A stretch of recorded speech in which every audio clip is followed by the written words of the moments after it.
Wake up, sports fans. It's time for the weekend wake up. I am Vito Abenanti. That is Kyrie Thompson. Let's put our names up so everyone can see us. This is the weekend wake up sports talk. You can join the show on Facebook. You can join the show on YouTube. You can join the show on Twitch. We've got a ton to get to. We started a little late here, but we're gonna crank it out. Unfortunately, Matt could not make it with us today, so we hope all is well with Matt and his family.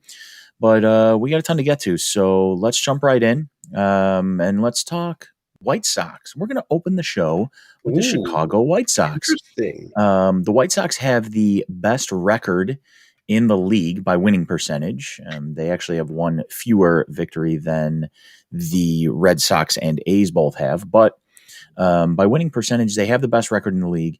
They had a 6-game winning streak, which was snapped in the first game of a doubleheader against Kansas City yesterday.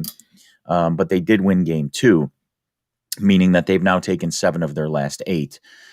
Carlos Rodon is on the hill today with his .58 ERA and 5-0 record against Kansas City's Mike Minor. So my question to you, Kyrie, is the Sox have the best record at 23-14, but are they really the best team in the league right now? I don't think they're the best team in the league right now. I still think that there are little issues, like, maybe not super little issues, right? You have Lucas Giolito and Dallas Keuchel that are not at their best right now. So you basically have the likes of, kind of Lance Lynn, Carlos Rodon, and the back end of the rotation, the Michael Kopechs, and Dylan Cease, who's been pitching better lately than he was sort of at the beginning there, that are kind of carrying things. Liam Hendricks also, I think he saved 7 of his 9 attempts, save situations, but he hasn't really been as effective as I think that people want him to be. So for me, it's not quite there. I think you're still looking at a team like the Dodgers or the Red Sox have been a very interesting surprise, being out about in this area, though they've got issues of their own. That said, I feel like when they get it right, when Giolito and Keuchel are doing their thing, when Jose Abreu, is back in the lineup and healthy after the collision that he had yesterday, which was really unfortunate. And then when you start getting potentially Luis Robert and Eloy Jimenez back with this squad, that's pretty good, man. I think that they might end up. There's a chance they end this year as the best team in baseball. They have that kind of talent, and the fact that they have won 7 of 8 and really ascended the way that they have without being at full strength, and you're kind of mixing and matching, different bits of the lineup. Though I think that Tony La Russa has kind of found some things that he likes now, and Jose Abreu has been getting hotter. I hope that he, is able to return to the lineup today or soon. But when he starts heating up, and he's getting good protection on either side of him from, Yohan Moncada or, Grandal has started to hit a little bit more. Andrew Vaughn's power is coming. There's some big stuff that could potentially happen in the middle of that order. And then you have Tim Anderson, who's just always one of the best hitters in the league these days. And yeah, I think that they have the potential to be the best team in baseball. And if they're not the best now, it's not like they're that far off. You mentioned Jose Abreu kind of coming around, and the fact that he was injured yesterday in a collision. I kind of want to bring up the injuries for the White Sox, because you mentioned that the Sox could be the best team in the league by the end of the season. Obviously, they have that record right now, but they're also missing 2 starters in their outfield. Abreu, again, left yesterday's game. They've really had some major injuries thus far. And Eloy Jimenez will likely be back by the end of the season. But the questions about Luis Robert coming back, he might be able to return to baseball activity around the same time Eloy is coming back from his injury, but that leaves maybe a month until the end of the season. So he's going to have to get back up to speed pretty quickly. So I'm just wondering, with the way the Sox are playing right now, even with these guys out, are they able to sustain that? And then the reason I bring this up is because last week on the show, I basically talked about Tony La Russa. And Tony La Russa has likely cost the White Sox 2 or 3 games already this season. They went on a 6-game winning streak, and the show was prior to that. It was actually after their first game of that 6-game winning streak. And I basically was saying, like, you can't have, especially with the issues injury wise, and with the way some of the guys on the Sox roster were playing up until last week, you can't have your manager also costing you games. So I'm just wondering, yes, they've been on a run lately, even despite these injuries. But what actually will cost the White Sox more games as the season goes on? Is it Tony La Russa, or is it these mounting injuries to key players on this roster? I think ultimately it's injuries because, I would say that what La Russa's done is really, I hope that it's an aberration, because I remember hearing this like way back when, Joe Madden was first taking over for the Chicago Cubs, and they talked about the value of a good manager, right? That maybe a good manager adds 2 to 3 wins to your season or something like that. But for the most part, right, it's just guys hit the ball, guys throw the ball well, guys catch the ball, and you win, right? And the only other purpose of the manager is just to, kind of shepherd the process along. Unfortunately, you could argue Tony La Russa's had the exact opposite effect, that he's cost several games that were winnable because he is not attentive to how his players are, how his starting pitchers are doing. He's leaving them in the games too long, or his relievers and such. He doesn't know the rules, right, which is absurd. And then he's also this old diehard, I have to play a certain way. I'm looking for singles, right, in the 9th inning, like like in the 10th inning in my pinch hitter. It's like, no, you don't look for singles. You look for whoever can hit the ball the best or get on base the best, or what have you. I don't care about singles, right? I feel like Right. that's ridiculous.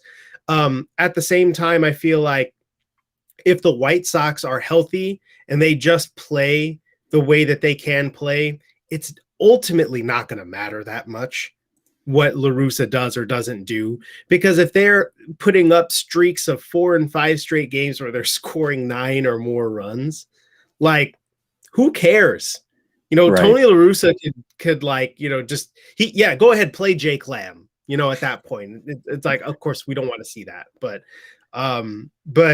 it's like, if your team's that good and you make kind of stupid decisions along the way that aren't ultimately costing it, it's like, and they're winning in spite of you. I think that ultimately, okay, whatever gets you to the postseason. And I think ultimately the White Sox are going to be a playoff team as long as they maintain health, like a reasonable amount of health. Like, for example, they could not lose Jose Abreu for any extended period of time. Right. Like, that would be a problem, right? But as Yeah, I mean, long as on top of the guys they've already lost, you can't lose right, last year's MVP. right, exactly. But I mean, again, it's the fact that they have been able to plug in Andrew Vaughn, and he's starting to, like I said, the power's coming around. He's got 2 homers in the last week, and he's played a good left field. Right, for a guy who never played left field, he's playing a solid left field. Like, I don't really have that many complaints. And then you've been able to kind of survive with Adam Eaton in right field. Though I think he's more or less doing better than survival. I think he's a Right. little better than I thought he was going to be. Right. And then you have as long as Tim Anderson can stay healthy, Yohan stays healthy, and the rest of your kind of starting 9 are good, or starting 8 aside from the pitching staff are good. It's like, fine, Tony La Russa. Like, go ahead and screw around and do whatever stupid thing you want. Go ahead and play Billy Hamilton, you know, a couple days of the week when you shouldn't. Play, Leori Garcia, even though he's terrible. As long as everybody else is making up for it. I say that with a caveat, though, that don't screw around with that stuff when the games matter. In September, if Luis Roberts back, I don't want to see Billy Hamilton. Right. I Well, let don't me want let I me don't ask you this, Kyrie. Let me ask you like this that. as an aside, okay? You mentioned a couple minutes ago them look if they score 10 runs, it doesn't really matter what Tony La Russa does for the most part. He's not going to blow the game for them. I think you know, I'm just wondering with the offense, with the guys that are missing from the offense that's expected to score 10 runs, I don't know how often they're going to be able to do that. Can they score 4 or 5? Sure. And I think the key to success right now is if you look at the starting staff for the White Sox, you've got Rodon, the aforementioned Rodon with a 0.58 ERA, Lance Lynn 1.3, Dylan Cease 2.8. And your top two guys in Keuchel and Giolito have been good but not great. They're both in the mid to upper fours as far as ERA goes. So I mean, if you're expecting them to come down, which I think everyone is, you've got a pretty good starting staff. So I wonder this. I think I brought this up to you before as a question, but I wonder if it actually might be a little more important even now. Michael Kopech has a 1.71 ERA, kind of as a jack of all trades kind of guy. He's been a spot starter.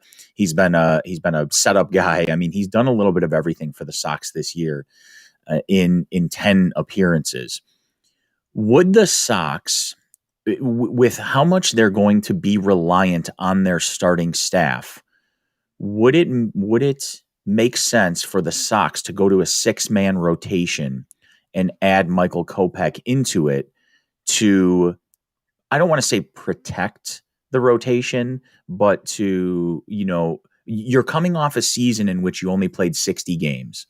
So it's not exactly, these guys having workhorse. It goes both ways. It's not exactly these guys all threw for 200 innings last year, Yeah. but there's the off chance that they got so little work that once they get into August and September, these guys are going to start to wear down.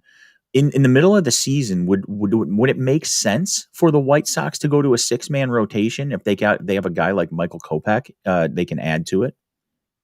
It's a fair question. I think I wouldn't be ill disposed to it as long as Dylan Cease is pitching well, because I think that's the thing, right? Dylan Cease has started to come around a bit. It was very disappointing kind of watching, him struggle to find the strike zone and still getting, knocked around after all those adjustments that he reportedly made in the offseason. But he started to clean a little bit of that up. So I would be interested in that. I feel like I would not. I don't know that that's going to happen, because I think that the White Sox are going to try to play it pretty calm for the most part with Kopech this year. Because I mean, I think you could have made the argument that the way that he's pitched, like you could start moving that way now. Mm-hmm. Though I think that yesterday things were a little bit more shaky. He's clearly still on a pitch count, which is totally fine. Right. They're not trying to stretch him out much. But I think that you could make an argument that he's been, one of the better pitchers on this team when given the opportunity. I think that it's probably too early this year to think about that, because he's just coming back from Tommy John, and he just hasn't spent a whole lot of time in the majors. So if there were a 6-man rotation sort of thing that happened, it would be intermittent, right? They Sure. wouldn't be like when they hit the middle of the season, be like, okay, we're going to a 6-man. It would be like, okay, like I want to give Lucas or Dallas or something like that a little bit more extra rest. So let's just have fun and just like give him an extra day and let Kopech go do something. So I could see that happening, but I don't think it would be a regular thing because they're playing it cautious with him. You mentioned Dylan Cease, and this is the last question I'm going to have for you. This was just thrown out to me yesterday. And by the way, if you're just joining the show, this is the Weekend Wake Up Sports Talk. I am Vito. That is Kyrie. You can join the conversation on Facebook, YouTube, and Twitch. And we'd love to have your comments if you are involved in watching the show. This was thrown out as an idea and conversation between some friends of mine yesterday. Okay, let's put aside what the Cubs might actually ask for in return for Chris Bryant. If you are Rick Hahn and the Cubs offer Chris Bryant for you for, say, they want Dylan Cease back and whatever else, but I'm not talking about, nuking the White Sox here. But with the injuries that you have on the South Side, if your offense goes stagnant and you have the opportunity to get Chris Bryant for Dylan Cease and we'll say a bag of balls, do you trade Dylan Cease back to the Cubs organization for Chris Bryant? Fair for me. I mean, yeah, I don't see Dylan Cease as an absolutely essential piece of, the team or the rotation. Again, it's probably a little bit too early to tell, but I feel like if you're asking me who I want more long-term, Kopech or Cease, I definitely want Kopech. Sure. We'll see how that is after he pitches more innings, but that's definitely how I feel. Right. The question, right? I think he has a higher ceiling than Dylan Cease. Michael Kopech has a much higher ceiling. Yeah. The question, and I mean, hey, Dylan Cease might like going back to the National League because apparently he can rake. Go figure. But I think the question somebody might ask is, where are you going to put Chris Bryant if you? I would assume left field.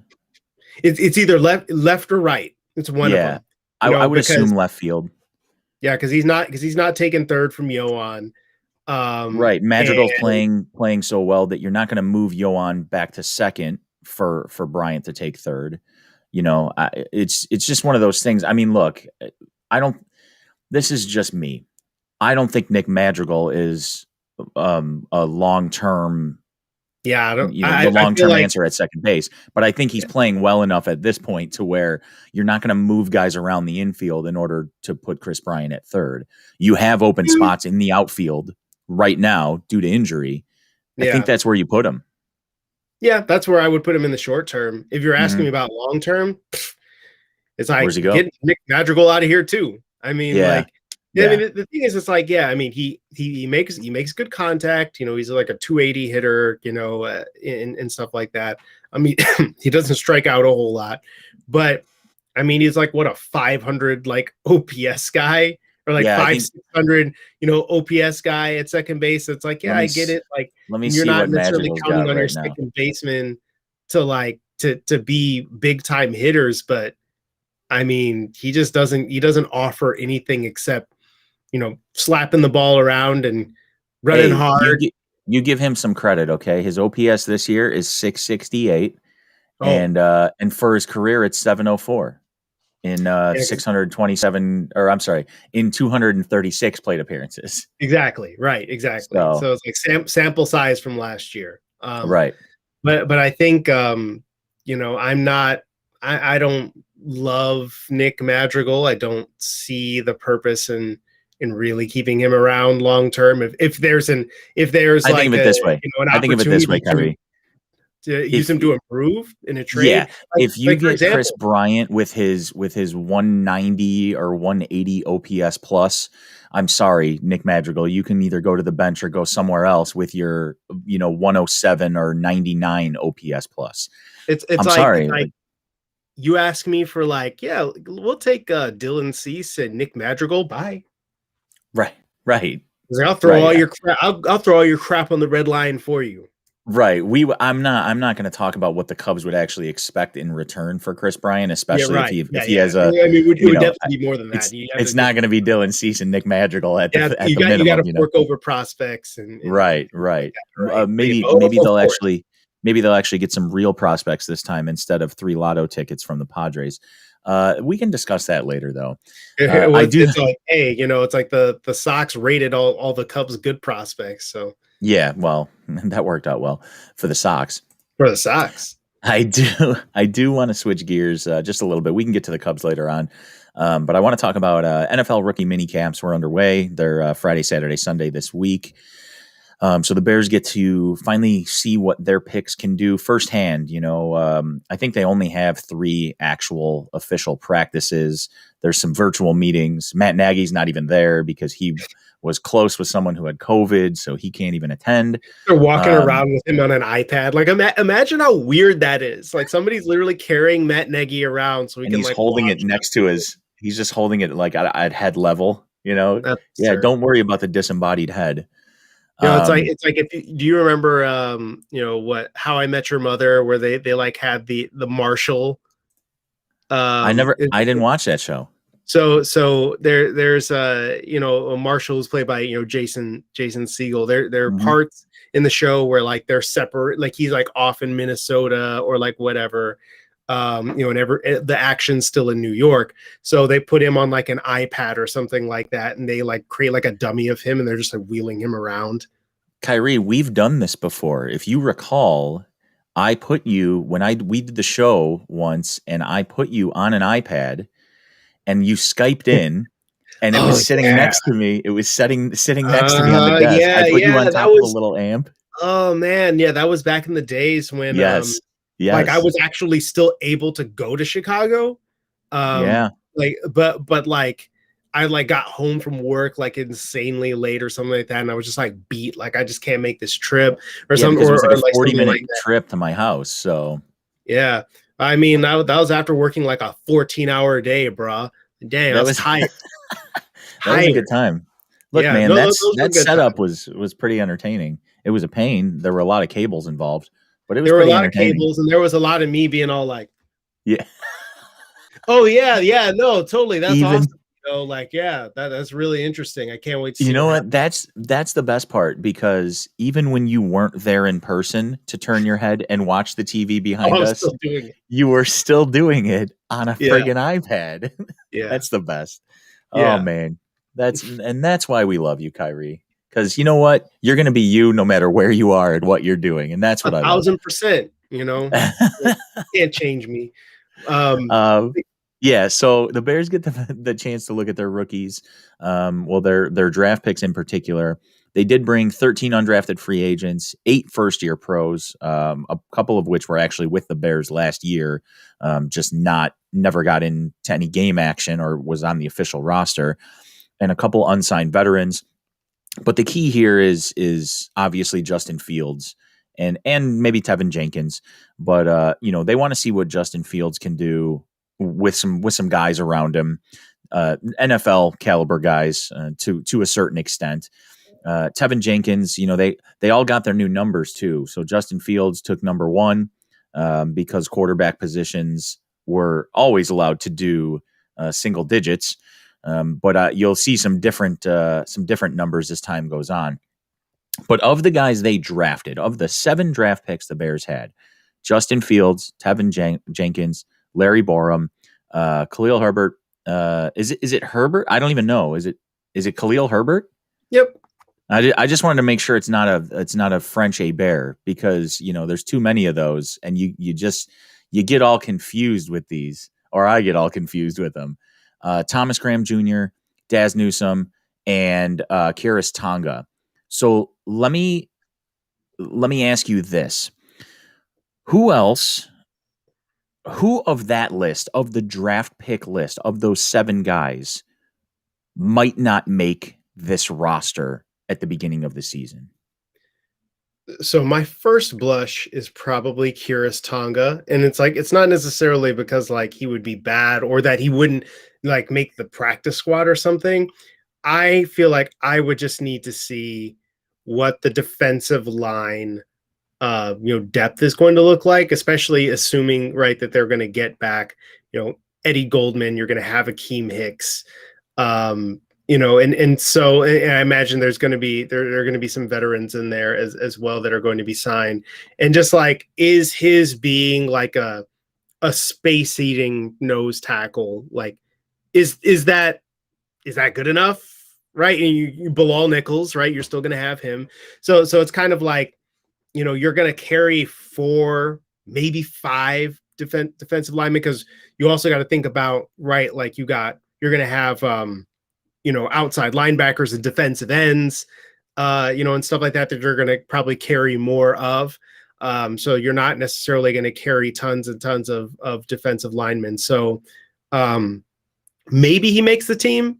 I honestly don't know that I see any players that they drafted that I'm absolutely like, oh no, they're trash. Like I hate that pick. Like they don't belong on the team. But he would probably be the one that I think the most of right now. And I know that part of the discussion here, right, is people are like, what about Daz Newsome? Because the Bears have like 80,000 receivers, Yeah, right? here's their wide receiver room currently: Allen Robinson, Darnell Mooney, Anthony Miller, Marquise Goodwin, Demir Bird, Javon Wims, Riley Ridley, and Daz Newsome. Like I feel yeah. that's a lot of guys. And honestly, after Robinson and so far Mooney, it's a lot of slot guys and mediocrity. So like, Yeah. And I mean, the thing is, it's right. Like, and I mentioned this to, you before the show started, is I feel like a lot of this is kind of trying to recreate in a way, what things were looking like in 2018 when things were going, smoothly, right? Because you had, Allen Robinson and, Anthony Miller was like kind of your number 2, 3. He was supposed to be the number 2, but I mean, he's Anthony Miller, right? But I think that Taylor Gabriel, when he was healthy, that was really important for them, because he added like a field stretching element and a speed threat to that offense, and they used him multiple ways. So I think that's what they're trying to do with like a Marquise Goodwin and a Demir Bird specifically, because they are fast. I mean, Goodwin's fast. He's track fast, right? And I think that he's probably a better receiver than maybe he's given credit for. His problem is he can't stay on the field. yeah, Uh, I've always liked Marquise Goodwin. Actually, let me ask you this real quick: since you brought up Goodwin and Bird, do both Goodwin and Bird make the roster, or are they fighting for the same position essentially? I feel like they're probably fighting for the same position. That said, that does not preclude both of them making the roster, because I feel like like we've seen, Matt Nagy come from the Chiefs, and they could never have enough fast receivers. I Right. mean, they doubled up on Tyreek Hill and Mecole Hardman, and they can essentially be the same player, except that Hmm. Tyreek Hill's faster. You know, but essentially, right? Like they have the same player, right? Speed kills. And I feel like if both of them, produce and show that they, can master the offense, and, they can be used the way that, they want to use them, sure, of course, both of them can make the team.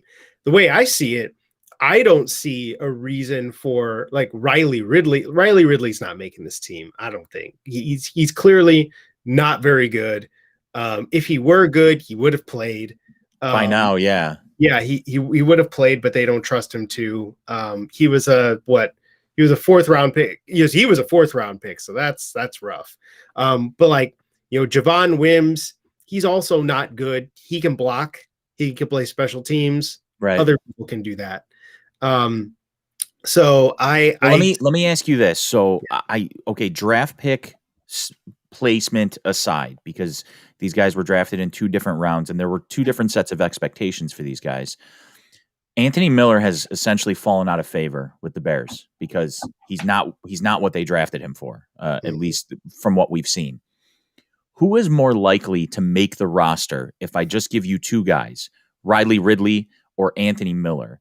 And Anthony, and yeah, but I mean, in a sense, like in general, if the Bears could get a trade partner for Miller, whatever, I don't necessarily mean to cut him, but we talked about before the show, the possibility is there. But you still think Anthony Miller is the more likely to be on the Bears yep, next season than Riley Ridley. yeah, still Miller, because if they can't find a trade partner, right? I mean, maybe they do, maybe they don't, but he's clearly still more talented. I Yep. just don't I just don't see any way that Riley Ridley makes this roster because he's clearly bad. Yeah. And I think that now, like, I mean, you got basically two of him in like a well, Riley Ridley's a smoother route runner than like Javon Wims is, or something. But essentially, what you got is like two slow Georgia receivers who just don't really offer you a whole lot as pass catchers at the NFL level. Daz Newsome, from I mean what I've heard from rookie camp, like he already has a connection with Justin Fields. Um, I mean, Daz Newsome's another guy who's a slot kind of receiver. He doesn't have blazing speed in the open field. He's not going to necessarily take it to the house against NFL corners, I don't think, but he runs his routes hard.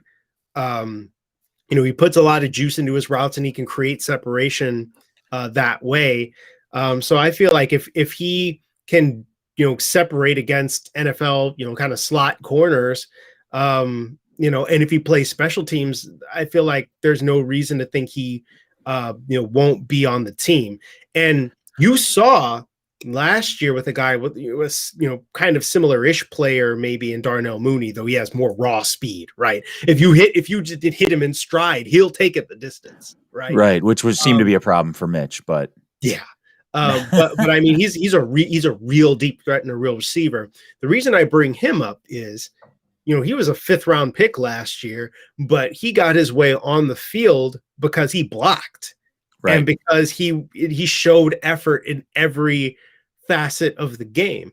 If Daz Newsome is also that kind of player who is, if he's going to be on the field, he's going to give it everything he's got with blocking and prove like, yo, I can do more than just run routes, then yeah, there's no reason either of those Georgia receivers should be on this roster. And if you got Anthony let me Miller ask you one more question, Kyrie. I'm sorry, I didn't mean to interrupt. I wanted to get this question in before we moved on. If I were to give you 4 receivers and tell you there's only 3 spots, I want you to give me the 3 that actually make it. So I'm gonna put Anthony Miller. I'm gonna put Daz Newsome. I will put Marquise Goodwin and Damiere Byrd.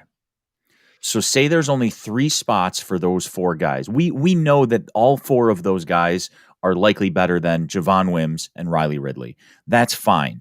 But I'm saying if I have those 4 guys and I only have 3 spots for them, who's the odd man out of that particular group? Is it the most recent draft pick? Is it the veterans that they just kind of signed to do kind of the same thing in Byrd and Goodwin? Like, do they just pick one of those two, or is it Anthony Miller who has obviously fallen out of favor? I would say right now, right, if you're asking me at this exact moment, the odd person out would probably be the rookie, right? Sure. Because I mean he's not like a star necessarily, right? He's a slot guy that runs his routes hard, but other than that, like he's not a special like high pointed guy, or like he's Right. always just like breaking wide open. Like his route running is just absolutely incredible, and that sort of thing. So I think that if you ask me right now, it would be Miller, Goodwin, and Byrd making the team, because what Marquise Goodwin and Damiere Byrd can do. And you also know what Anthony Miller can do when he's got his head on straight. Right. But if you're asking me, for example, who in the end gets those spots, if out of those 4 guys, I would probably leave off. I would leave off one of Goodwin or Byrd. Mm-hmm. It's a tough question because I think that I like Goodwin. Okay, provided health. If we're going to say provided health, all things being equal, then Byrd is the one who doesn't make it. Okay. There it is. And I asked that question knowing that Anthony Miller's a little different than the other 3 guys as far as what he's supposed to be, I think. But I kind of felt like, oh, okay, right. Even if Riley Ridley doesn't make the roster, even if Javon Wims does make it just for the special teams, those four guys are essentially fighting for the same position, whether they're the same type of receiver or not.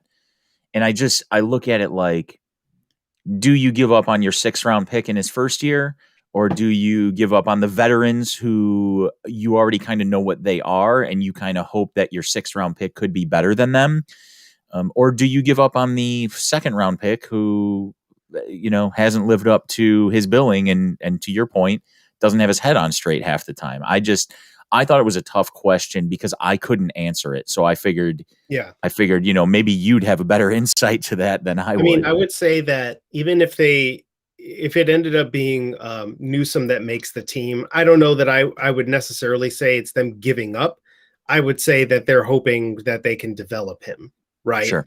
And that they can get him on the practice squad, and go from there. And 6th and 7th round picks, for the most, I feel like for the most part, unless they're just like an absolute stud who everybody kind of knows about and they only fell because of some kind of pre-draft thing, injury, then I feel like for the most part guys like that can make it to the practice squad. There's hemming and hawing about it every single year, Yep. but generally those guys make the practice squad. So Yeah, it's uh one of those, yeah, like, he was good enough to not go undrafted, but he might not be good enough to actually make a roster yet.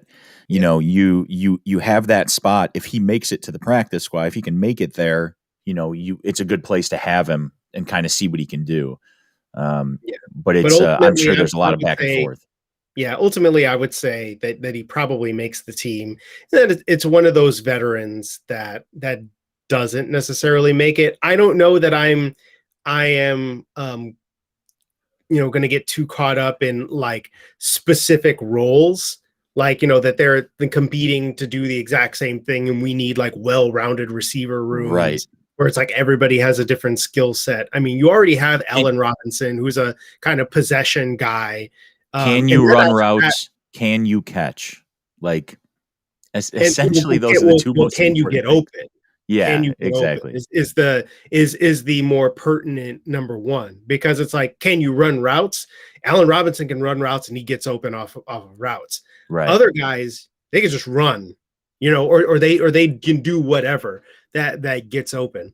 So I feel like, yeah, it's like running routes, right? But it's like I feel like people kind of want, like, can you run like really crisp, like Hmm. technical routes that are like, oh my god, it's so beautiful. Can It's you like, sell the fake? Can you break man coverage?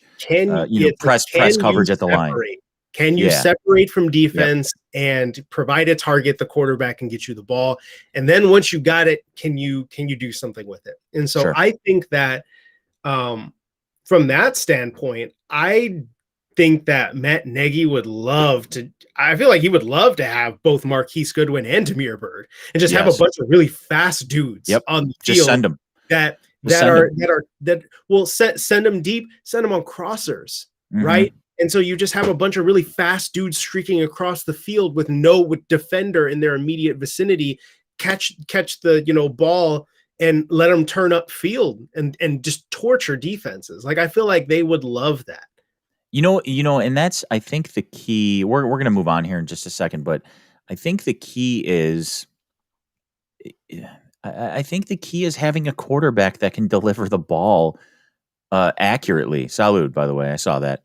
That can deliver the ball accurately to these guys, because I think they have a wide receiver room that, while it might not be a bunch of elite guys, are guys that can get open or can outrun guys or can get some separation, or in some cases can just go up and outmuscle a guy for a ball. Although I did joke last year that I've never seen a wide receiver give away more interceptions himself when he had the ball in his hands than Allen Robinson. But um, he's still a guy that can go up and get the ball and muscle guys out for it. I just It's like, hey, who knows what'll happen when you have a quarterback that can actually get him the ball a different right. way, you know?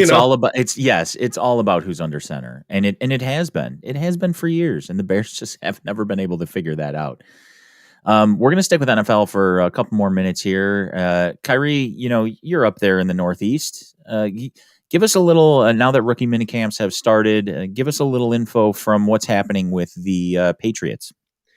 Well, the Patriots, didn't allow media into their into their rookie camp sessions. But I'm hoping to get a chance to check out OTAs and definitely training camp when that comes around. There will be a little bit of media availability for OTAs, both on site and certainly afterwards. I think that the interesting thing is just going to be how this the Mac Jones situation unfolds, because right you have these several situations with all these first round quarterbacks where you have I mean, it's not necessarily going to be the case for Trevor Lawrence and Zach Wilson. They're both probably going to be the week one starters. But after that, you have all these debates, right? You have, Trey Lance or Jimmy G in San Francisco.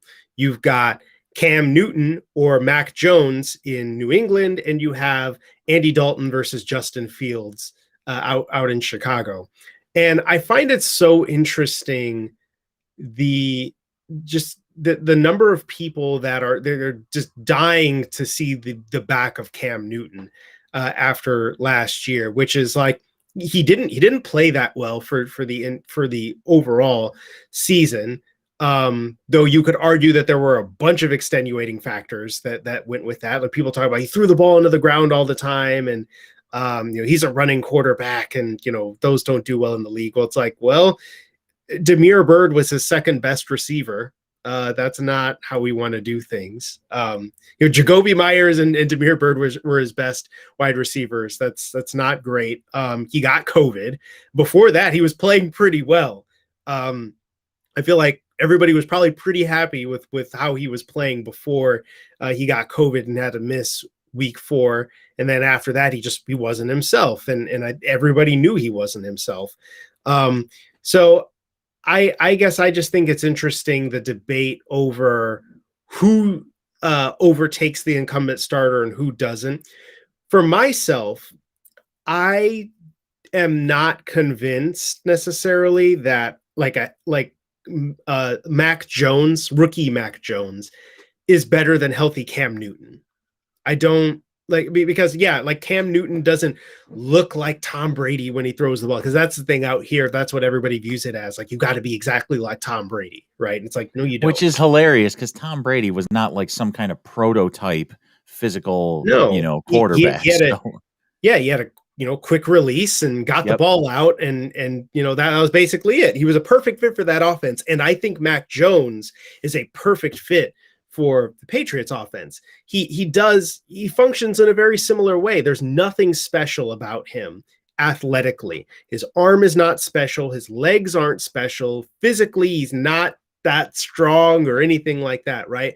But what does he do? He is extremely detail oriented, in the sense that, like, you tell him what the progressions are, he's going to memorize those progressions, and he's going to run it exactly the way that you want it run. Like, that's basically what his coaches say. He's not really big on improvisation.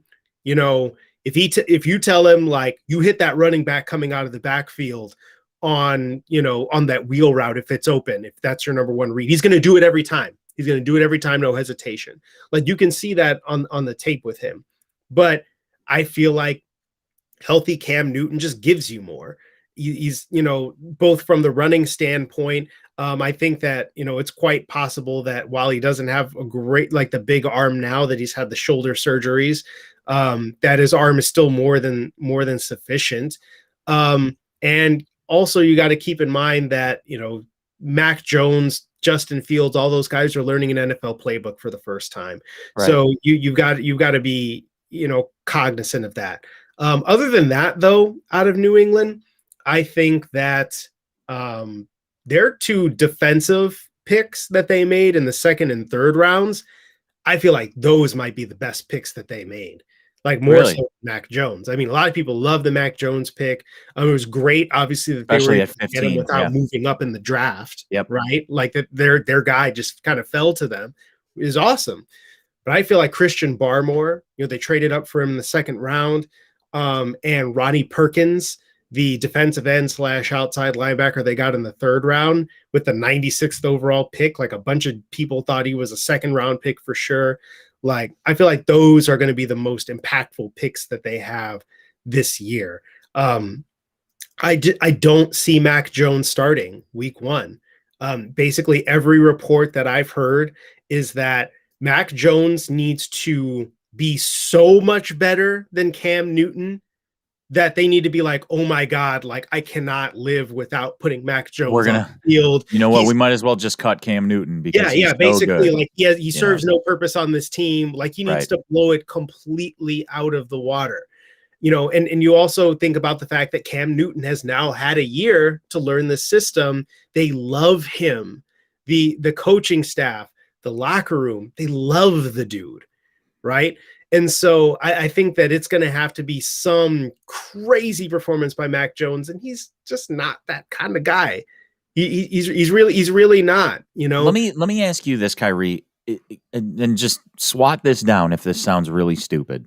I know you have no problem doing that when I say something dumb. Could Mac Jones be a less talented version of maybe an Andrew Luck? Luck had all the intangibles. He had everything, but he was more of like at least this is my opinion. He was that study guy. He Was a knows all the study guy, plays. but he was also like 230, 200 pounds, No, 240 no. pounds and I ran a get it. 4.5. I get it as far as like his who he was physically. But I mean like the mental aspect of what was expected, like when Andrew Luck came out, of what people were, like I said, physically they're different guys. Talent wise, they're probably different guys. I'm just talking like the mental aspect of it, because you hear a lot about, you see some of these quarterbacks that come out and it's like, oh, he's this physical specimen, or he makes all the right plays, or he has all the intangibles and all that. But then you hear about specific quarterbacks that are, it's just, he knows all the plays before they're happening. He does, it's all mental prep and all the rest of this kind of stuff. I just mean in that regard. Go So, ahead. I mean, Swat it down if it makes no sense. I get it. I don't know that I'm putting him there yet, though. I think that that's what people have kind of talked up about Jones, right? Is his mental ability. He's like he had like a 3.9 GPA. He like already has his master's degree coming out of Alabama, and people are raving about his smarts. And again, I was like listening to some stuff, that Steve Sarkisian, now the Texas Longhorns coach, but for the last 2 years coached Mac Jones, was his offensive coordinator. And that's what you hear about him. He's very just, he will study it inside and out, and he will know every progression. He will know exactly what he's supposed to be doing with the ball. And that is like that's his thing. And so I think that he is absolutely going to be, prepared as best he can do, because that just seems like what he is. I will say that I wonder how much, right, like he'll know the offense, but I don't know how much he's necessarily going to be able to identify defenses, like, like at the NFL level, if they're going to really even ask him to do that. You know what I mean? Yeah. Because the Alabama offense was not I'm going to sit at the line of scrimmage necessarily and like tell you, predict exactly what the defense is, and be able to like magically tell you if it's cover 3, 4, 6, what have you. It was a progression based offense. You're not reading coverages. You're getting up to the line of scrimmage, and maybe you're looking at the front, or like if somebody is like looking like they're going to blitz or something like that. Then you see that, or you can see, right, there's 2 high safeties, right? So you're thinking, Right. okay, here's what I should, this might be open. But mostly what it is like they tell you, look, this is your 1, this is your 2, this is your 3, this is what you do. And I feel like as a rookie, that's what he's going to be. And Yeah, and I right. and I Andrew think Luck that coming in was running a much more pro style offense. yeah. And it's not to Coming, say that Alabama did not run a pro style offense at like pro style, concepts at all, but what you saw a lot of in Alabama were RPOs yeah, and screens and just get the ball in the hands of the guys who run faster than everybody. yes. And Devontae Smith is just absolutely torched his cornerback and he's open by 5 yards. Okay, there you go. Just give it to him. Yeah, get it to Um, him. and again, that is not to say that Mac Jones cannot do those things, that he cannot read defenses, or that he is in any way deficient mentally. I just don't know that he's that kind of guy yet because they didn't ask him to do that. Yeah, exactly. You know what I mean? On the other hand, we want to talk about a guy that I'm very interested in, who did not get billing as the smartest quarterback in the draft. I know where you're going with this. Our guy, Bring it Justin full Fields, circle. That's right. our guy Justin Fields apparently is already just like, hey, like he's talking to his rookie receivers and telling them like, hey, you ran the wrong route on this play. Like this is the adjustment that like we need to make because like they switched on this like this Yeah. concept. And I'm just like, I mean, it's hard not to be excited as a Bears fan. So do you honestly think? Okay, so let's take this all into consideration. We're going to move on again, but do you think that Justin Fields can outplay Andy Dalton to the point where they have to start him? Similar to what you were talking about where Mac Jones has to be so far above and beyond. I don't think Justin Fields has to be as far above and beyond Andy Dalton as Mac Jones would need to be above and beyond Cam Newton in order to start, would he? No. And there are so many factors. I'll try to condense it down. But like Andy Dalton is in his first year with the Chicago Bears. Like, yeah, they've watched film on him. They know about him and all that stuff. But he's in his first year with the Chicago Bears. They don't really owe him anything. The Patriots don't necessarily owe Cam Newton everything, but he was there last year. He learned their system, and he's getting more familiar with it now. They saw how well he could play with them before he got sick and before, Julian Edelman got hurt and he was gone for the year. And they also just didn't have the weapons around him, and they've revamped that now. And it actually fits Cam really well. Like the additions, adding the tight ends and such, is actually, it fits his game perfectly, in my opinion. Not that it couldn't also fit Mac Jones, right? But you have that part. That Andy Dalton, he has no time served here. Like, what do they have to be loyal to him for? The other thing being, if Justin Fields looks like he is the best option right now, then why not? And I feel like, again, like he's, he'll be, the accuracy, right? Like we've heard so much about the accuracy. That's what Andy Dalton brings. Andy Dalton also brings a wealth of experience that Justin Fields doesn't have yet. But I feel like if Justin Fields is picking up the offense and he's like, I know where I'm supposed to go with the ball, I can figure some things out on the way with just being smart, being athletic and stuff like that. And I can put the ball where it needs to go and I can stretch the field in a way that Andy Dalton can't, then I feel like it's going to be kind of hard. I know that they've been talking very cleverly about we need to find the perfect like entry point for Justin Fields. Yep. We need to be careful. We need to put him in the best position to succeed because everybody's already thinking about this.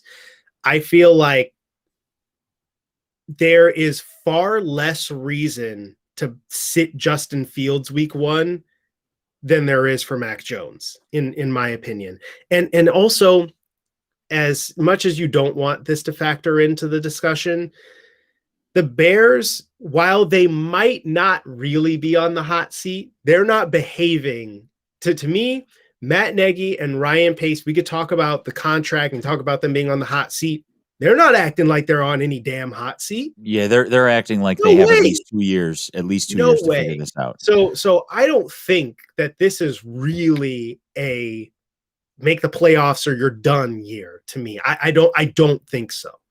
And really, here's my concern, Kyrie. it always comes back to this. No matter who is under center, yes, you want the most talented person under center, but if their offensive line is garbage, I can't justify putting Justin Fields in that situation to start the season, even if he does outplay Andy Dalton, because while you do want the most talented player under center and you want the guy who can get this stuff done, you spent draft capital. He's your future quarterback, and you paid Andy Dalton $10 million. No offense, if it takes us a year to figure out, or a couple games at least to figure out how to get this offensive line working properly, I'm going to throw Andy Dalton out there to take the punches the first couple games. Sure. And I I mean, just it's funny because that's almost like the reverse of what it's like they did it in reverse last year. Like, yeah, we'll yes, see what Trubisky does. And then I want my guy, which was Nick Foles, right. which obviously they were both bad, but whatever. They were Right. both bad. The But I offensive think, line was bad, and then it got in, progressive. It got better, but yeah, in talking about that quickly, I don't like that they cut Charles Leno Jr. I agree. yet. I don't. I can understand he's not your long-term guy. That's fine. That's totally fine. I think that the idea of Tevin Jenkins being your left tackle of the future was always a possibility. But I felt like, and I was obviously totally fine with getting rid of Bobby Massey because I just don't Mhm. think he's good. I felt like I wanted to go into this year with Tevin Jenkins as your right tackle and Charles Leno Jr. as your left. Because Yes. Charles Leno Jr., for as much as people can't stand him, he's had some bad moments. But for the most part, he is perfectly fine. He is competent. He's Competent left he's tackles. serviceable. Yep. Yes. And so now he goes over to Denver, and granted, he didn't sign for very much. He signed for what, $5 million or Right. whatever. But Vic Fangio's like, I know you can do this. Here you go. You can play for me. Yeah, I mean, And I so think the biggest issue for the Bears was he was one of their few options to save money against the cap. They probably only okay, had 3 or 4 options of guys that they could cut and still but save they money, still have the one who would save them some of the most cap money on their roster, which is insane to me.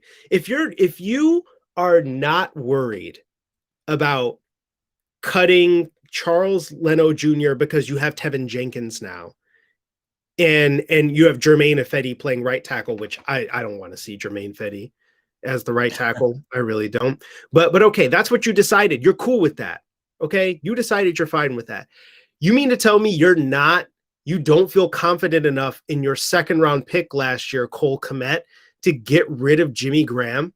Yeah, that's the one I still don't understand. I'm just not sure I get that. Look, I get it. You could the difference there is $2 million. So you save 9 million cutting Charles Leno Jr. You would have saved 7 million cutting Jimmy Graham. I still don't understand why Jimmy Graham is on the roster. I didn't like the move when they made it. Yes, he scored some touchdowns last year. Some balls were just thrown up to him in the end zone, and he just did what he does, and that's great. But I'm just not sure where you can get off continuing to have this guy on the roster. And to your point, you drafted a tight end last year in the second round, who I still think is going to be a pretty decent tight end. But I'm completely with you on this. I talked about it last week, the Charles Leno Jr. thing. Okay, I get it, 9 million against the cap, but yeah, I mean there were other options, and they didn't go that route. It was just a bit confusing to me. But let's move on. We're running short on time here. We talked a lot of football, which we always can do. That's why I love having you on the show, Kyrie, because we could have gone down so many rabbit holes, and Emeron, you even made a comment about, I'll try to keep this quick when it came to Justin Fields, because you could have gone down 6 or 7 different directions. I tried, and I feel like for the most part, I did okay. For the most part. I think you did wonderful. If you're just watching the show, this is the weekend wake up. We're talking sports. We were just talking the NFL. We're going to move on to the Bulls, but you can join the show on Facebook, YouTube, Twitch, as well as Twitter. His name is Kyrie Thompson. My name is Vito Abenanti. Matt Moore could not join us today, but he'll be with us again soon. The Bulls were officially eliminated from playoff contention last night when the Wizards beat the Cavs. they basically played themselves out of contention over the past, let's say, month. Nikola Vucevic missed a game or two, and then there was an extended injury break for Zach LaVine, and just they were struggling to gel before these injuries, and you were kind of hoping that last month would help them do it. And unfortunately, the injuries hit, and there's no gelling if you're not on the court. So my question to you, Kyrie, is this the worst case scenario? And I put that in quotes, but like, is this the worst case scenario following the Vucevic trade that cost them two first round picks, including one this upcoming year? Like, they still have an outside shot to keep their pick if the lottery ball, falls their way, because it's protected top four. So they need some help to get, with a lottery ball. But is this the worst case scenario for what happened after the trade? No, because I think that well, I don't know, because I you could argue that it was better for them the entire time not to make the playoffs. Um, they weren't going to do anything of any note in the playoffs, honestly. Even with Vucevic, and I feel like they knew that. I think I've said this before. This trade was about next year, not this year, and I feel like whatever they add in the draft, right? So I mean, obviously they need some help, to potentially maintain a first round pick. But I think that their hope is maybe add, a veteran point guard or something like that. And, that getting those building blocks, committing to Zach LaVine, and then getting a guy that he likes playing with are more important necessarily than like, let's get a top four, or like, let's try and tank for a top four pick that we might not get. Right. And so it's like you go with kind of the sure thing, quote unquote. Basically, I don't think that they are really concerned. It might be the worst case scenario in that, they might not have that pick, right?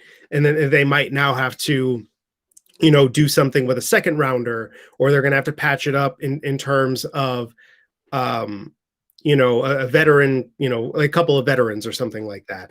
But I think that for the most part, what they see this as, like, I've got my core, which is Zach LaVine, Nikola Vucevic, and Patrick Williams.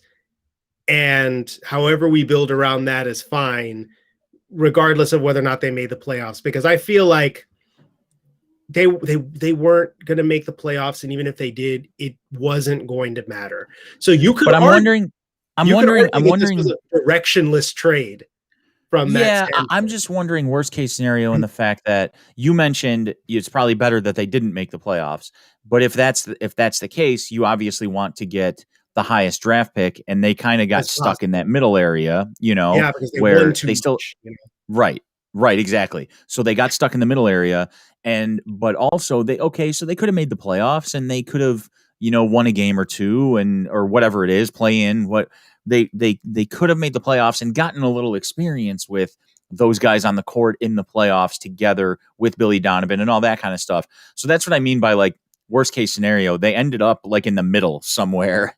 And it was like, we weren't bad enough to do this, but we weren't good enough to do this and help and be that helpful. Yeah. Let From me that ask you a question. Like, yeah, that's the worst case scenario is to be in purgatory. In purgatory, right? Like yes, yes. You would, which is the Bulls are all too familiar with.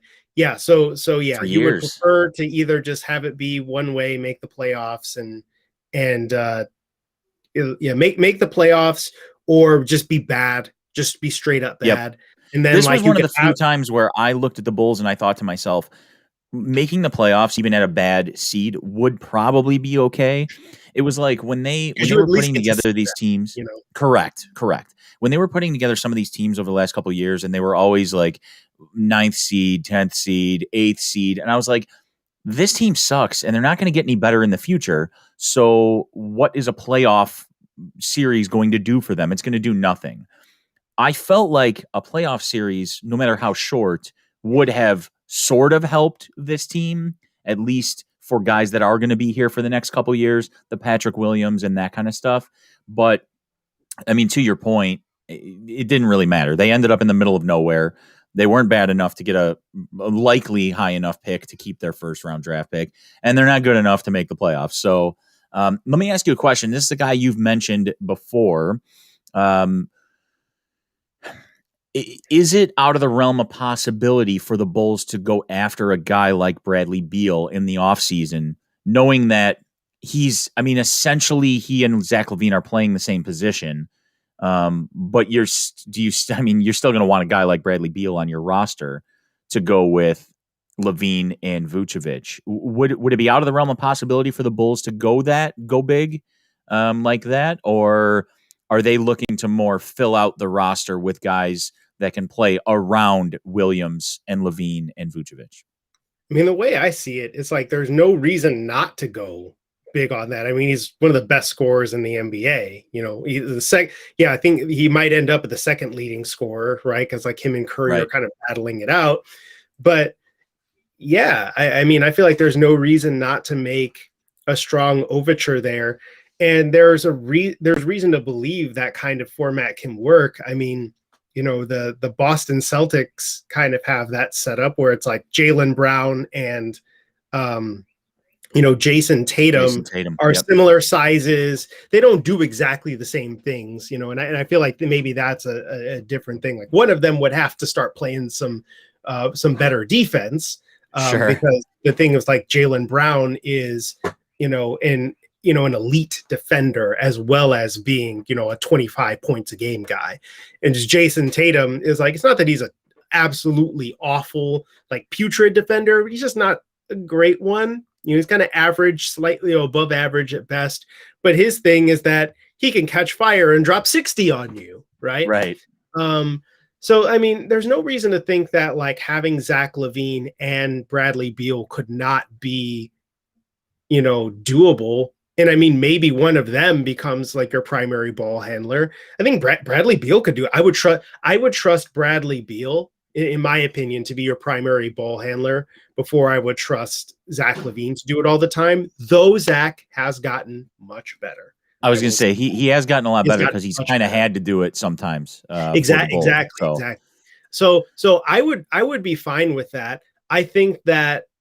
Right, it's kind of a tougher sell in a way to think that you're really going to have an opportunity at a guy like that. Right. So I think that. But I mean, I look with the front office they have now. I would much rather have. I like my odds with the front office they have now than the front office they had for the last 20 years. I feel like there's like actual respect there. And I mean, yeah, you're gonna have to pay up and offer him a max contract, but it's like, if he's willing to, take whatever you can give him, because obviously there's gonna be it's gonna be tough because you're already paying Zach LaVine the max. You've got Vucevic, that you're paying now, so it could be a pretty high priced team, but it would be worth it. I think that probably the more likely scenario though is that you're looking at players like a point guard like a Dennis Schroeder or something like that who's going to hit free agency, or like that kind of player, or everybody who loves Lonzo Ball, you can offer Lonzo Ball. He's going to be a restricted free agent this year. See if you can sign him to an offer sheet and grab him if you love him so much. You want to know who else is going to be a free agent at the end of this year? Derrick Rose.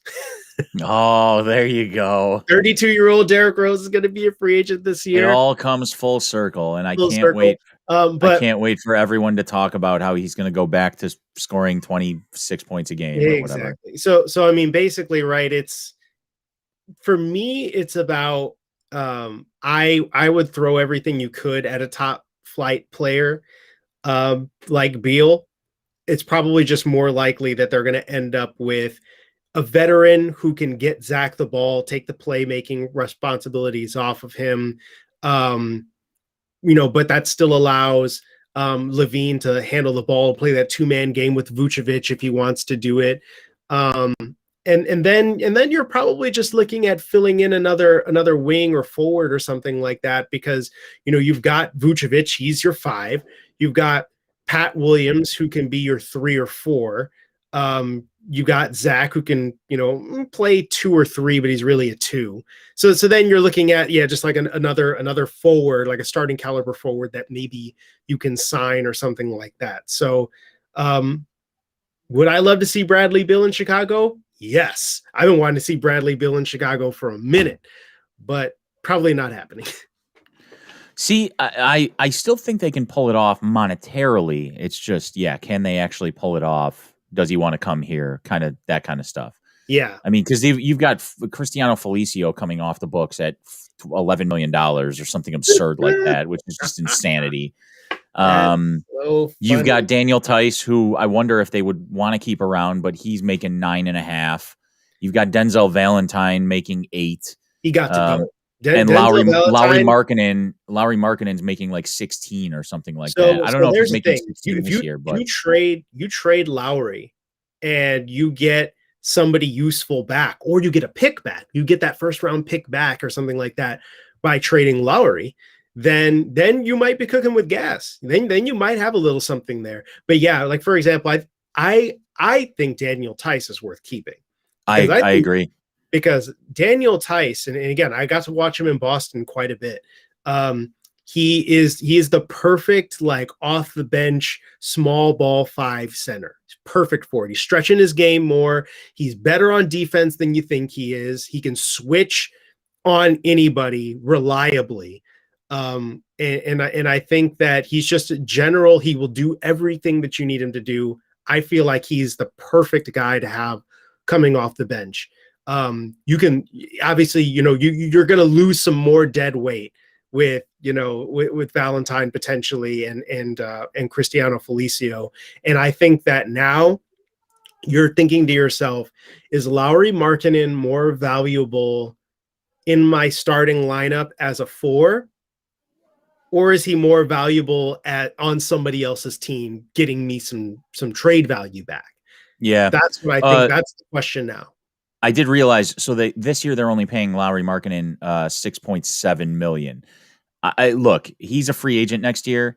I don't know how his free agency works, if he's a UFA or if they have restrictions on it or what. But I think if you can bring him back at less than $10 million a year, and it's worth it for you because no one's going to give you a first round pick for him, I think it makes sense to bring him back. Sure. As your 6th man, 7th man, whatever it may be. But I don't think he's starting anymore in this league.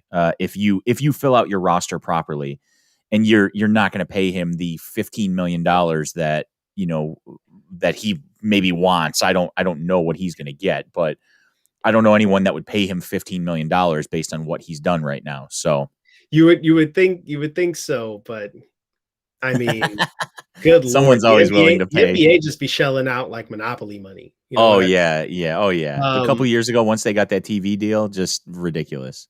Just passing it out. So I think Lauri will be a restricted free agent, as I understand it.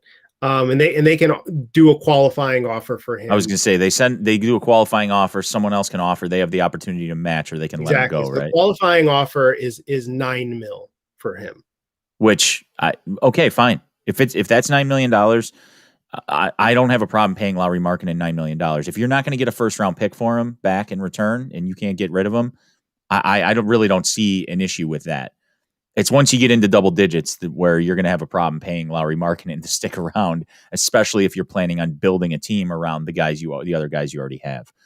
Let's stick with the NBA real quick. Who do you think, just kind of throw a name out there, who has the best chance to win the NBA championship? Sixers, Nets, Jazz. I know the Lakers were hot garbage for a little while there. LeBron was out for a while, but they've won 3 straight. They're officially in a play-in position or a playoff position. Do they have a shot to go on a run as the reigning champions? Throw a name out there. So if you're asking me right now, Nets are my they're my favorite, just because, like, if you can actually get Kyrie Irving, Kevin Durant, and James Harden all on the floor together and keep them healthy throughout this duration, no team can stand against their talent. It's Yep. just no one can. And I'm saying, like, I love the way the Sixers have played this year, and Joel Embiid, if he had not gotten hurt, would have been the MVP. But I think that in a 7-game series, in a game where when you can have 5 guys on the floor at a given time, and one team can field 3 of the top 15 players, arguably, in the NBA, that's a tremendous advantage, right? Right. Right. I do think that the with the Lakers, I feel like they're probably the second most likely team, assuming that LeBron James is anything like the LeBron that we expect. It's just so interesting to think about his situation, because this year he missed more games than he's ever missed, due to an injury. And he's kind of said that he's not sure how he's going to be. So I mean, to me, that's going to be the really interesting part, because do they need him to be like this defensive dynamo? Like, no, not really.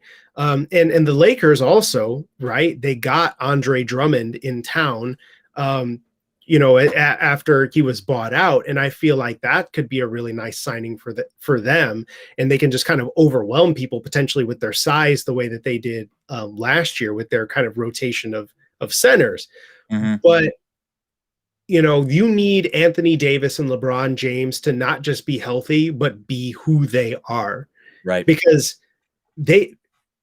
you've got a team that's got more talent than you. Like, 3 is better than 2, right? Especially this year, when Anthony Davis was not 100% himself. He did not dominate the way he could.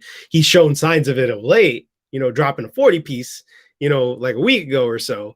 But you have this added health mystery that you also admittedly have for the Nets. Right. So yeah, if you're asking me to pick a favorite now, it's the Nets. Lakers are probably, like, I tend to give benefits of the doubts to the repeating champions a lot of the time, especially when those repeating champions are, or the defending champions are LeBron James and I was going to say Anthony they have Davis. LeBron James. Yeah. Sixers, I mean, Joel Embiid is playing great, but again, if he comes up against the Nets, there's one dude and Ben Simmons, trying to take on that, right? Yeah. The Jazz, I love the way the Jazz play, but I've got to see it to believe it. Like, I'm sorry, right? Because you see teams like this all the time. How many times did you see the Atlanta Hawks, playing this great team basketball without, like, completely elite superstars, without, like, top 5, top 10 players, bombing teams out of existence in the regular season, and then they go up against LeBron and they're gone in 4 games. They didn't win 1 game. How many times have we seen that? So for me, got to see it to believe it. Yeah, and I mean, Donovan Mitchell's hurt right now, but he's going to be back. But it's one of those, like, you've seen what you've seen from the Jazz without Donovan Mitchell isn't nearly as pretty as it is with Donovan Mitchell. And you could say that about probably any team with Donovan Mitchell on it, but it's one of those, they need everything to fall the right way in order for that to work, kind of a thing.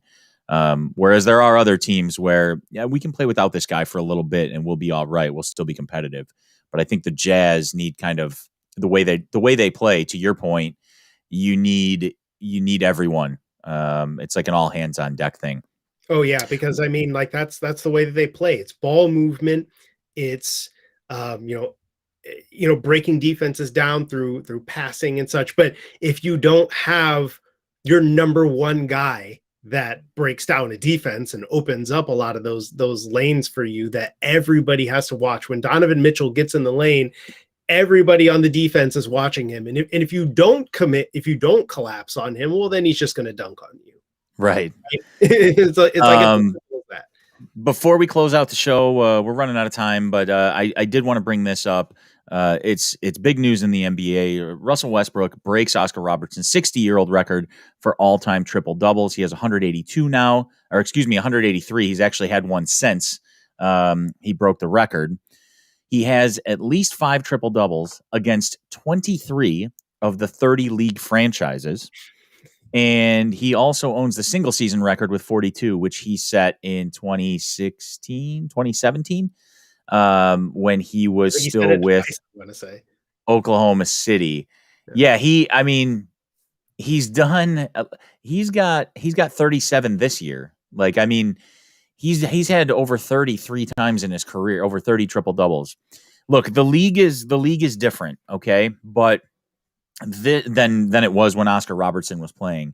It's definitely more of an offensive driven league, and on a lot of times, one or two players on a team can take over and so on. But I didn't see Oscar Robertson play, so I don't know anything about it. But I'm impressed.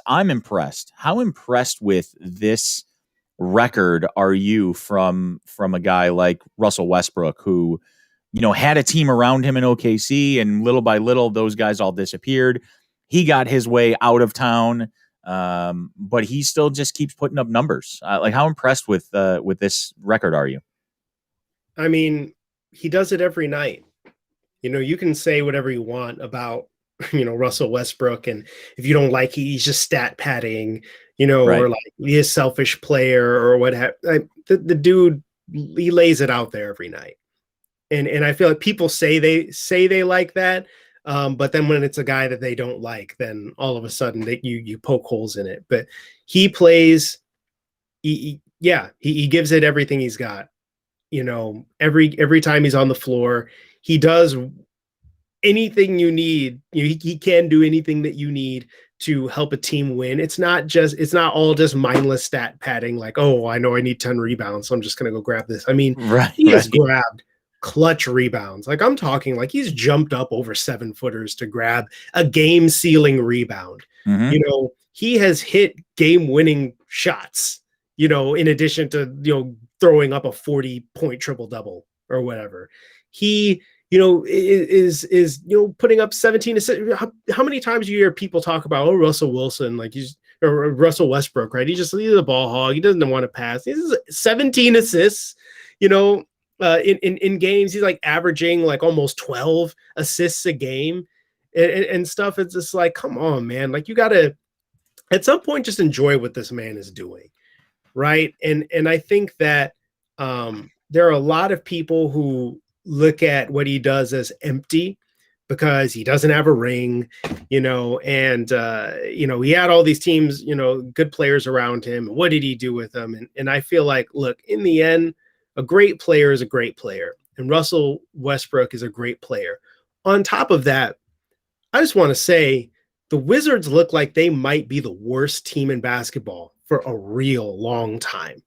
Like, especially like in the beginning there, 0-5, right? And they just looked like they were absolutely heading for lottery territory.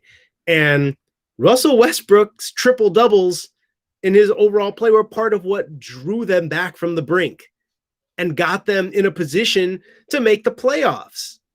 So it's like, I don't want to hear it. I wanna give out a stat, because you talked about, people think he's a ball hog, and yeah, there are times where he probably is, but he probably feels that he needs to in order for his team to succeed. But I want to throw out this stat to you as well. In the same game in which he set the overall triple double record earlier this week, Westbrook joined LeBron James, Oscar Robertson, and Gary Payton as the only players in NBA history with 20,000 or more points and 8,000 or more assists. So for anyone who's telling you, well, he's only a scorer, or, well, he's padding his stats and whatever, he's one of That's a four lot of it. guys to have 8,000 or more assists along with 20,000 points. And I think you would say LeBron James, Oscar Robertson, and Gary Payton are all pretty damn good basketball players in general. And I'm not really sure that you would compare. You'd probably get a lot of people that are like, oh, well, he's not on the same level as them. I tend to disagree. Stats they don't always tell the complete truth, but they don't really lie either, to I mean, a certain extent. especially when you're talking about stats put up like that over that many years. And what, Westbrook's only like 32, 33. So it's not like he came to that number at the tail end of his career. He's Right, he's still got 32. quite What's that? He's 32. 32. So he's still got quite a bit more game left. You know what I mean? And the other thing too is like when people look at career stats, right? And you have to kind of take some of it with a grain of salt. Like if a guy played like 10 years more than another guy Right. or whatever, and they have the same Right. numbers, but to an extent, right? Like when you hit these milestones at any point in your career, it means you're a good player. Like you don't have to overthink this. You know what I mean? Yeah. So I feel like that's something that always frustrates me about people like always wanting to try and discredit people because of like, oh, I mean, they're just numbers and numbers lie. It's like you put these numbers up over 15 years or however long it is that Russell Westbrook's been playing. You're doing it for that long. I tend to think they ain't lying after a certain point. You know what I mean? It's like, this is what Well, you want. You're a and I good think player. of it this way too. He has 37 triple doubles this year in 64 games. Like it's not like they're playing an 82 game season here. I mean, he has 20. He would have blown away his own record of 42 this year had they played an 82 game season. And one more stat I want to leave you with. Westbrook recorded his 4th season with 700 rebounds and 700 assists in the same season, which, by the way, passes Oscar Robertson for the most in NBA history. So he holds that record too. And in fact, the last 3 times that he did have over 700 rebounds, he actually had over 800 rebounds in all 3 of those seasons. He's not going to get there probably this year because of the shortened season. He only has 735. So unless he has a 60 rebound game, I don't think it's going to happen. But I mean, that in itself is pretty incredible. I mean, just these auxiliary stats that, Yeah. okay, triple doubles. Yeah. What goes into a triple double? Well, it's got to be these 3 stats or 3 stats in general.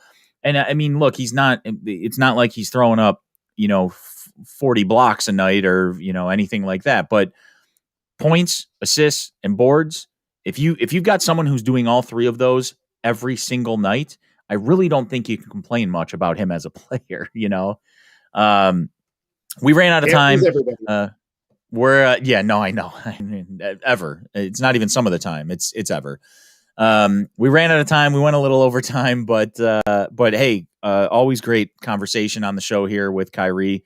I appreciate you jumping on again, as always. I want to thank everyone for joining the show. If you had some chatter in there, I apologize if we didn't get to it. But please join us again. Join us on Saturdays, 10:30 Central on Facebook, YouTube, and Twitch. You can also jump in on Twitter and talk to us anytime you'd like. For Kyrie Thompson, I'm Vito Abinanti. This has been the Weekend Wake Up Sports Talk on Facebook, YouTube, and Twitch. Have a